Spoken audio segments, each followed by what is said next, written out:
ಬೆಳಗಾವಿಯ ವಂಟಮುರಿಯಲ್ಲಿ ಮಹಿಳೆ ವಿವಸ್ತ್ರಗೊಳಿಸಿ ಹಲ್ಲೆ ಕೇಸ್ಗೆ ಸಂಬಂಧಪಟ್ಟಂತೆ ಶಿಕ್ಷೆಯ ತೀರ್ಪನ್ನ ನಾಳೆಗೆ ಮುಂದೂಡಿದೆ ನ್ಯಾಯಾಲಯ. ತೀರ್ಪನ್ನ ಕಾಯ್ದಿರಿಸಲಾಗಿದೆ. ಬೆಳಗಾವಿಯ ಹೆಚ್ಚುವರಿ 10ನೇ ಜಿಲ್ಲಾ ಕೋರ್ಟ್ನಿಂದ ನಾಳೆಗೆ ಕಾಯ್ದಿರಿಸಿ ಆದೇಶವನ್ನ ಕೊಡಲಾಗಿದೆ. ಸದ್ಯಕ್ಕೆ ಬೆಳಗಾವಿಯ ಹೆಚ್ಚುವರಿ 10ನೇ ಜಿಲ್ಲಾ ಕೋರ್ಟ್ನ ಸದ್ಯದ ಆದೇಶ ಇದು. ಬೆಳಗಾವಿ ತಾಲೂಕಿನ ಹೊಸ ವಂಟಮುರಿ ಗ್ರಾಮದ ಯುವತಿ ಮತ್ತು ಯುವಕ ಕಳೆದ ಕೆಲವು ವರ್ಷಗಳಿಂದ ಪರಸ್ಪರ ಪ್ರೀತಿ ಮಾಡ್ತಾ ಇದ್ರು. 2023 ಡಿಸೆಂಬರ್ 11ನೇ ತಾರೀಕು ಈ ದುರ್ಘಟನೆ ನಡೆದು ಹೋಗಿತ್ತು. ಆ ಹುಡುಗಿ ಪ್ರೀತಿ ಮಾಡ್ತಾ ಇದ್ರು, ಆದ್ರೆ ಯುವತಿ ಮನೆಯವರು ಒಪ್ಪಿರಲಿಲ್ಲ. ಬೇರೆ ಹುಡುಗನ ಜೊತೆ ನಿಶ್ಚಿತಾರ್ಥ ಮಾಡಿದ್ರು, ಆದ್ರೆ ಪ್ರೀತಿ ಮಾಡಿದಂತ ಹುಡುಗನ ಜೊತೆಗೆ ಹುಡುಗಿ ಮನೆ ಬಿಟ್ಟು ಹೋಗಿದ್ಲು. ಈ ಒಂದು ಜಿದ್ದಿನಿಂದ, ದ್ವೇಷದಿಂದ, ಸಿಟ್ಟಿನಿಂದ ಆ ಹುಡುಗನ ತಾಯಿಯನ್ನ ವಿದ್ಯುತ್ ಕಂಬಕ್ಕೆ ಕಟ್ಟು ಹಾಕಿ, ಇಡೀ ಊರಿನ ಮಧ್ಯಭಾಗದಲ್ಲಿ ಕಟ್ಟು ಹಾಕಿ ವಿವಸ್ತ್ರಗೊಳಿಸಿ ಕಟ್ಟು ಹಾಕಿ ಹಲ್ಲೆ ಮಾಡಿದ್ರು. ಆ ಪ್ರಕರಣಕ್ಕೆ ಸಂಬಂಧಪಟ್ಟಂಗೆ ಕೋರ್ಟ್ ಅಲ್ಲಿ ವಿಚಾರಣೆ ನಡೀತಾ ಇತ್ತು. ಈಗ ತೀರ್ಪನ್ನ ಕಾಯ್ದಿರಿಸಲಾಗಿದೆ ನಾಳೆಗೆ. ಯುವತಿಯ ಮನೆಯವರು ಇದಕ್ಕೆ ವಿರೋಧ ವ್ಯಕ್ತಪಡಿಸಿದ್ರು. ಆಗ 2023 ಡಿಸೆಂಬರ್ 11-12ನೇ ತಾರೀಕು ನಡೆದಂತಹ ಘಟನೆ ಇದು. ಹುಡುಗಿಯ ಮನೆಯವರು ಡಿಸೆಂಬರ್ 12, 2023ರಂದು ಮತ್ತೊಬ್ಬ ಹುಡುಗನ ಜೊತೆಗೆ ನಿಶ್ಚಿತಾರ್ಥ ಮಾಡಿದ್ರು. ಅದಾದ್ಮೇಲೆ ಆ ಹುಡುಗಿ ಮನೆ ಬಿಟ್ಟು ಹೋಗಿತ್ತು ಪ್ರೀತಿ ಮಾಡಿದಂಥ ಹುಡುಗನ ಜೊತೆಗೆ. ಇದೇ ಸಿಟ್ಟಿನಿಂದ ಆ ಹುಡುಗನ ಮನೆಗೆ ನುಗ್ಗಿ ಇಡೀ ಮನೆಯನ್ನ ಧ್ವಂಸ ಮಾಡಿದ್ರು. ಹುಡುಗಿ ಮನೆ ಕಡೆಯವರು, ಹುಡುಗಿ ಕುಟುಂಬದವರು. ಅದಷ್ಟೇ ಅಲ್ಲದೆ ಮನೆಯಲ್ಲಿದ್ದಂಥ ಹುಡುಗನ ತಾಯಿಯನ್ನ ಆ ಗ್ರಾಮದ ನಡುವೆ ಲೈಟ್ ಕಂಬಕ್ಕೆ ಕಟ್ಟು ಹಾಕಿ ವಿವಸ್ತ್ರಗೊಳಿಸಿ ಹಲ್ಲೆ ಮಾಡಿದ್ರು. ಈ ಕೇಸ್ಗೆ ಸಂಬಂಧಪಟ್ಟಂಗೆ ಈಗ ತೀರ್ಪನ್ನ ಕಾಯ್ದಿರಿಸಲಾಗಿದೆ. ಕಾಡಾನೆಗಳ ನಿರಂತರ ದಾಳಿಗೆ ಬೇಸತ್ತ ಅನ್ನದಾತರು ಅರಣ್ಯ ಇಲಾಖೆಗೆ ದೂರು ಕೊಟ್ಟರೂ ಕೂಡ ಪ್ರಯೋಜನವಿಲ್ಲ. ಬೇಸತ್ತ ರೈತರಿಂದ ಈಗ ಹೆದ್ದಾರಿಯನ್ನ ತಡೆಯಲಾಗಿದೆ. ಪ್ರತಿಭಟಿಸ್ತಾ ಇದ್ದಾರೆ, ಆಕ್ರೋಶವನ್ನ ವ್ಯಕ್ತಪಡಿಸ್ತಾ ಇದ್ದಾರೆ ಅರಣ್ಯ ಇಲಾಖೆ ಮತ್ತು ಸರ್ಕಾರದ ವಿರುದ್ಧ. ಕಾಡಾನೆಗಳ ನಿರಂತರವಾದಂತಹ ದಾಳಿ, ಕಷ್ಟಪಟ್ಟು ಬೆಳೆದಂತಹ ಬೆಳೆಗಳು ನಾಶ ಆಗ್ತಾ ಇದೆ. ಈ ಬಗ್ಗೆ ದೂರು ಕೊಟ್ಟರೂ ಕೂಡ ಅರಣ್ಯ ಇಲಾಖೆಯಿಂದ ಯಾವುದೇ ರೀತಿಯಾದಂತಹ ಕ್ರಮ, ಸ್ಪಂದನೆ ಆಗ್ತಾ ಇಲ್ಲ ಅಂತ ಬೇಸತ್ತ ರೈತರಿಂದ ಹೆದ್ದಾರಿ ತಡೆದು ಪ್ರತಿಭಟಿಸ್ತಾ ಇದ್ದಾರೆ. ಚನ್ನಪಟ್ಟಣದ ಅಮ್ಮಳ್ಳಿ ದೊಡ್ಡಿ ಸೇರಿ ಅಕ್ಕಪಕ್ಕ ಆನೆ ದಾಳಿ ಆಗ್ತಾ ಇದೆ. ಮೇಲಿನ ಮೇಲೆ ಕಬ್ಬಾಳು, ಸಾತನೂರು ರಾಜ್ಯ ಹೆದ್ದಾರಿಯನ್ನ ರೈತರಿಗೆ ತಡೆದಿದ್ದಾರೆ.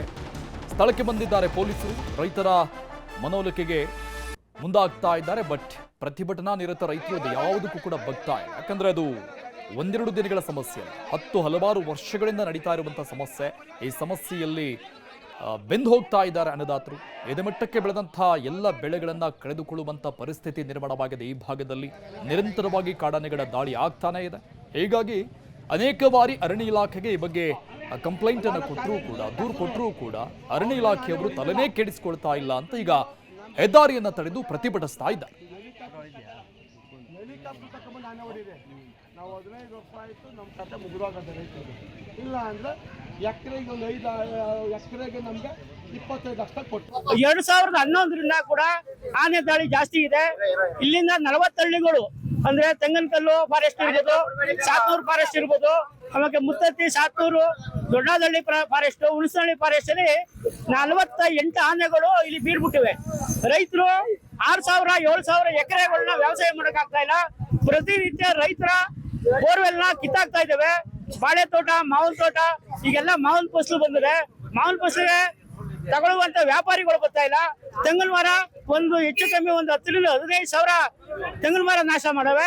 ಈ ಅರಣ್ಯಾಧಿಕಾರಿಗಳು, ಮೇಲ್ಪಟ್ಟದ ಅಧಿಕಾರಿಗಳು ಒಂದು ವ್ಯವಸ್ಥಿತವಾದಂತ ಒಂದು ಕಾನೂನು ಮಾಡಿದರೆ ರೈತರಿಗೆ ಸಂಪೂರ್ಣವಾಗಿ ತೊಂದರೆ ಕೊಟ್ಟಿದೆ. ತಾಲೂಕು ಆಡಳಿತ ಸಂಪೂರ್ಣ ವಿಫಲಗೊಂಡಿದೆ, ಜಿಲ್ಲಾಡಳಿತ ವಿಫಲಗೊಂಡಿದೆ. 17 ವರ್ಷದಿಂದ ಈ ವಿರೂಪಾಕ್ಷಪುರ ಹೋಬಳಿನಲ್ಲಿ ಆನೆಗಳ ಕಾಟ ಜಾಸ್ತಿ ಆಗ್ಬಿಟ್ಟಿದೆ. ತೆಂಗಿನ ಮರ, ಗದ್ದೆ, ರಾಗಿ, ಭತ್ತ ಪ್ರತಿಯೊಂದು ಸೀಮೆ ಹುಲ್ತಾವಿಂದು ಹಾಳು ಮಾಡ್ತಾ ಇದೆ. ಎಲ್ಲ ಪ್ರತಿಯೊಂದು ಹಾಳು ಮಾಡಿದ್ರೆ ಸರ್ಕಾರ ನಮಗೆ ಸರಿಯಾದಂತ ಬೆಲೆ ಕೊಡ್ತಾ ಇಲ್ಲ ಅದಕ್ಕೆ. ಮತ್ತೆ ಇವತ್ತು ಬೆಳಗ್ಗೆ ಏನ್ ಮಾಡಾಗಿದೆ ಅಂದ್ರೆ 2 ಬೋರ ಎತ್ತಿ ಒಳಗಡೆ ಬಿಟ್ಬಿಟ್ಟಿದೆ. ಇವತ್ತು ರೈತ ಬೋರ್ ಹಾಕ್ಸ್ಬೇಕು ಅಂದ್ರೆ ಸುಮಾರು 2 ಲಕ್ಷ ಆದ್ರೂ ಆಗ್ಬೋದು, 5 ಲಕ್ಷ ಆದ್ರೂ ಆಗ್ಬೋದು. ಇವತ್ತ ಬೋರ್ ರೆಡಿ ಮಾಡೋ ಗಂಟ ರೈತನ ಬೆಳೆ ಏನು ಆಗಲ್ಲ. ಈ ಸರ್ಕಾರ ಈ ಆನೆಗಳ ಹಿಡಿತಾ ಇಲ್ಲ. 17 ವರ್ಷದಿಂದ ಸತತವಾಗಿ ಆನೆಗಳ ಹತ್ರ ನಾವು ಫೈಟ್ ಮಾಡ್ತಾನೆ ಬರ್ತಾ ಇದೀವಿ.